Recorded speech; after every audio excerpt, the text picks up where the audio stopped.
Louis XIII became the King of France at the age of 8, with his mother, Marie de Médicis, as regent. But when he was 15, he ended up locking his own mother away.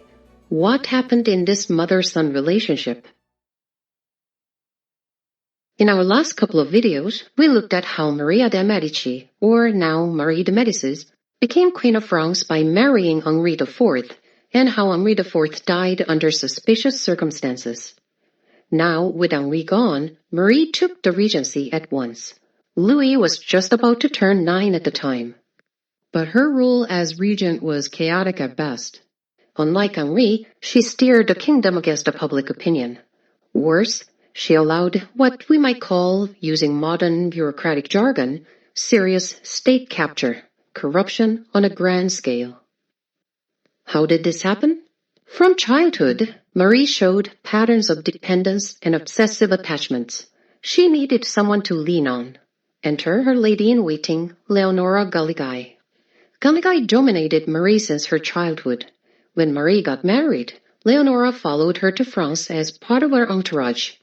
And even after Marie became queen, Leonora controlled her choices, her acts, her moods. And not only this, Leonora was a devout follower of magic and occult. She believed in it. She practiced it. She used spells, rituals, little tricks to dazzle Marie. This strengthened her grip on Marie. And then there was Concino Concini, Leonora's husband. He was also a member of Marie's entourage from Tuscany. Some sources say Leonora even employed him to rule Marie's body as Leonora ruled her mind. After all, Henri was neglecting her in favor of his many mistresses. Marie was young, lonely, and discarded. Concini gave comfort, and at night it seemed more than comfort. And so Marie found herself ruled in both spirit and flesh by the Galigai-Concini couple. Pamphleteers loved this version of the story. They printed it again and again whenever rebellion flared against Marie. They were portrayed as the wicked queen, her sorceress confidant, and the Italian adventurer they shared. Perfect tabloid fare for the 17th century. Of course, a tale in a pamphlet is not the same as truth. There was smoke, perhaps. Marie was too close and too easily manipulated by Galigai and Concini. But a lot of details were exaggerated and even invented to draw in the readers. Even back in 17th century, there were clickbaits and fake news. What was true was that Concini's knew how to exploit Marie. Concino Concini bled her dry. He seized estates. He grabbed lucrative offices. Soon he was rich, very rich. But there was a problem. He and Leonora Galigai had no base in France, no ties to French nobility, and that means no local allies. They feared that if they ever lost power, they would face ruin, and this fear made them clung to it even more. They would yield nothing. They placed Italians in government posts, only Italians, men they trusted. And to secure the army, Concini named himself commander-in-chief of the French forces. He had never fought a war in his life, but that didn't matter. The French public hated Marie, and there were many reasons for them to do so. As a starter, she spoke French badly. She could, but haltingly. She preferred not to use it. And this alone marked her as foreign, a queen from elsewhere. And the French have always had a nose for outsiders. But the deeper reason lay in politics. Her policies were out of step with the times. France was Catholic, yes, but it had suffered the wars of religion. Nearly 4 decades drenched in blood. Henri IV had ended this by steering them away from zealotry. He prized national interest over papal whim. Rome might demand, but Paris might refuse. He kept the Habsburgs at arm's length. He promoted the strength of the state above sectarian squabbles.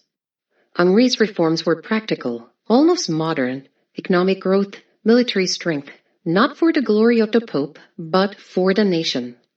Marie was the opposite. She was a loyal servant of the old order. She reversed Henri's work, back to papal influence, back to alliance with the Habsburgs. And this also fit neatly with the Concini couple's interest. With no roots in France, Marie and the Concinis leaned on outside powers. But foreign help is never cheap. Rome knew their weaknesses, and the Curia sent demand after demand, and the regent obliged. One demand was nearly ruinous. In line with the papal wishes, Marie sought to weaken the Edict of Nantes. Now recall what that edict meant. It guaranteed the religious freedom in France. This was Henri IV's crowning achievement, his triumph after a decade of bloodshed. It ended the wars. It brought peace. It was a foundation of prosperity. And Marie, urged by Rome, tried to undo it. From the Vatican's perspective, this made sense. The edict was a thorn on its throat. If France could tolerate Protestants, other nations might follow. Soon, half the Europe might do the same. To the Pope, this was a seed of rebellion against papacy and against God. Marie did find some allies within France, the Catholic hardliners. Small in number, but fanatical in spirit. They had been silent under Henri, but now they rallied around Marie. And they demanded the extermination of the Huguenots. They had learned nothing from the past. For them, if France must burn again, so be it. Better ashes than heresy. But the majority of French thought differently. By then, the fever had broken. They had tasted peace. They had tasted prosperity. And once they tasted these, it's not easy to return to civil war. So when the word spread that Marie planned to gut the edict, the people rose. Rebellion stirred across the land. The regime nearly collapsed overnight. Marie and the Concinis were frightened by this and backed down. Because they had no choice. Marie reaffirmed the edict, but the damage was done. Marie's authority was shredded. The French nobles seized the moment and demanded reform. They demanded the end of corruption, which, in plain words, they demanded the expulsion of Concini. Now, in the middle of all this chaos, young Louis was growing up. Henri IV had great many children, legitimate ones from Marie, as well as quite a few illegitimate children from his many mistresses. He believed that all his children, royal and illegitimate alike, should be raised together. So he gathered them all at Saint-Germain-en-Laye Palace. Princes and princesses, as well as the many future dukes, counts, and countesses, competed equally for their father's affection. Louis longed for his father's love. But, despite being the Dauphin, he was far from the most loved. Unfortunately, he was not the most charming child. He was difficult, prickly, and he stammered badly. Words caught in his throat. Speech itself became painful. He grew silent. How did Henri see him? Likely as awkward, perhaps stubborn, certainly disappointing. Then Henri was murdered. Louis, not yet 9, was king. But the boy was not without allies. Nicolas de l'Hôpital, his guard captain, shielded him. Charles d'Albert, famed for his beauty, served as his companion. Charles taught him to hunt. Louis adored hunting. It became his escape, his passion, and he would carry his love for hunting into adulthood. These men were loyal beyond measure. And with them, Louis slowly overcame his stammer, and he could regain some confidence. By adolescence, he began to look like a king. In France, a child king's right to rule alone began at 13, and at that time, the paramount would determine whether he was fit to rule alone or would still need regent. Louis turned 13 in October 1614. A review was held. One of the things the paramount was taking into account was the opinion of the regent herself. So most people assumed that Marie will continue to act as regent a bit longer. But instead, to the shock of many, the paramount ruled that the king may govern in his own right. It was a blow against Marie's authority. But Marie was not ready to give up power so easily, and she found a loophole. She strengthened the power of the royal council and placed herself as its head. The letter of regency was gone, but she still ruled. Louis noticed this and began to regent his mother. Others did too. The court criticized her maneuvers, but she would not yield. Instead, she decided to seek help from her outside allies again. So in 1615, she finalized a double marriage contract that she was discussing with the Spanish Habsburgs. As part of this double marriage, Louis would marry Infanta Ana de Austria, daughter of Felipe III of Spain. Louis's sister Elizabeth married his son Felipe, the future Felipe IV. It was a dynastic knot binding Bourbon to Habsburg. Chroniclers say both the brides were known for their beauty, but Louis was unhappy. He did not love Anna, now in France called Anne d'Autriche. She was pretty, yes, but he had not chosen her, nor had his people. His mother had practically forced a match on him. He felt trapped, and promptly went on to ignore his bride. A power without bounds cannot last long, and Marie's rule was fundamentally weak at its roots and was being propped up by foreign powers. Naturally, it provoked fierce resistance. The first to rise were the Huguenots. They distrusted Marie and the Concinis. Outwardly, she honored the Edict of Nantes. Inwardly, she bent to Rome and Madrid. They feared betrayal soon. She also tried to dismantle their fortresses, step by step. These were their last line of defense. It looked very much like preparation for a crackdown. And at this moment, Henri II of Bourbon, Prince of Condé, raised his banner. He was cousin to Louis and was second in line of succession after Louis's younger brother, Gaston, a serious claimant. Condé's father had been Henri de Bourbon, the first Prince of Condé, who was the leader of the Huguenots and who survived the St. Bartholomew's Day massacres side by side with Henri IV back then. That courage ran in his blood, and he was practically raised in the battlefield through the wars of religion. He was bold, decisive, unafraid of death. Men flocked to him, and the rebellion spread like a wildfire. Concini, the commander-in-chief of the royal forces, did not even attempt to fight. He folded at once, and Condé took control. Marie was forced to sign the Treaty of Loudun. She had to pay off Condé heavily in compensation and had to promise not to touch Huguenot settlements. A humiliating treaty for Marie, a victory for Condé. But here, Condé made a crucial mistake.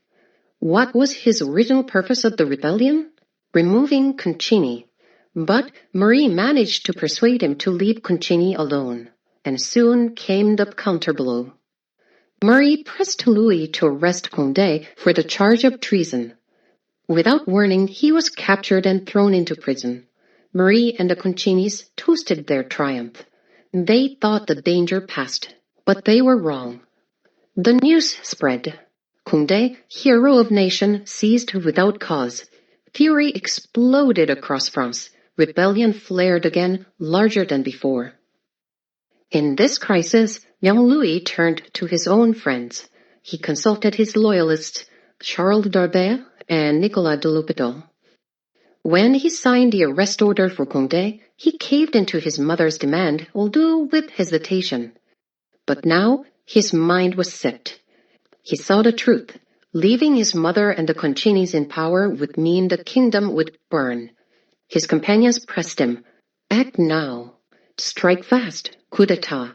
For your people. For France. A gamble, yes, but inaction was worse. So at last, Louis made the decision. Charles d'Albert and Nicolas de l'Hôpital held command of the Louvre Guard. They studied Concini's movements. They drew up the plan in detail. Still, one question remained. They needed Louis's approval. The question was this.